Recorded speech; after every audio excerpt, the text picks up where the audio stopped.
Di nga gumana ang paghahanda ng Ateneo sa NU Lady Bulldogs kung saan ay kinarinig nga lang sila ng NU.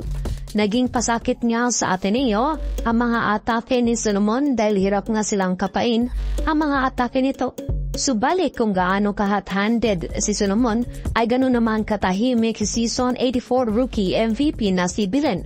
Limitado nga lang ang atake nito at hindi ito uminit sa laban. Subalit di naman inayaan ni Alinsug na si Solomon lang ang kumakamada sa kanilang kubkunan, kaya't napuha pa rin ng NU ang kumpiyansa sa laban. Subalit sa Ateneo side naman ay hindi nga naging epektibo sina Buena at Di Guzman, kung saan ay bantay sarado na nga ito ng NU Blackers. Hirap nga si Di Guzman na makapuntos dahil mukhang napag-aralan nga ng NU ang kanilang mga pagkakamali sa laban nito sa first game nito kontra sa Ateneo.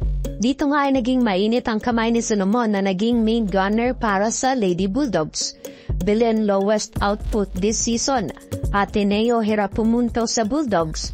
Buena Di Guzman kinapos sa laban at Solomon nag-free spiking sa Ateneo. Good day kabalibol, isang maligayang araw sa lahat. Bago natin yan simulan ay huwag mong kalimutan mag-like, share, subscribe, pakit na rin notification bell para maging update ka sa ating mga video. Halos hirap nga ang Ateneo na gumawa ng puntos para man lang sana makadikit sa score ng NU. Kuwang-kuwa nga ng NU ang galawan ng Lady Eagles, especially na limitahan nila ang main scorer ng team na sina Buena at Di Guzman.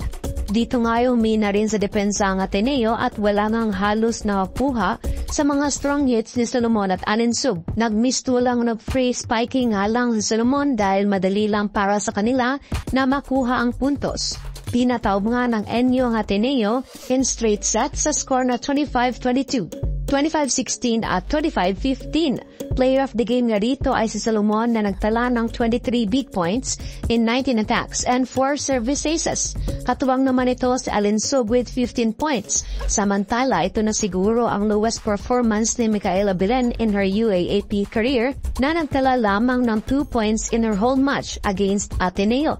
While on the Ateneo side naman ay wala nang nakapag-double digit sa kanila at medyo kulang ang fighting spirit sa ngayon ng Ateneo.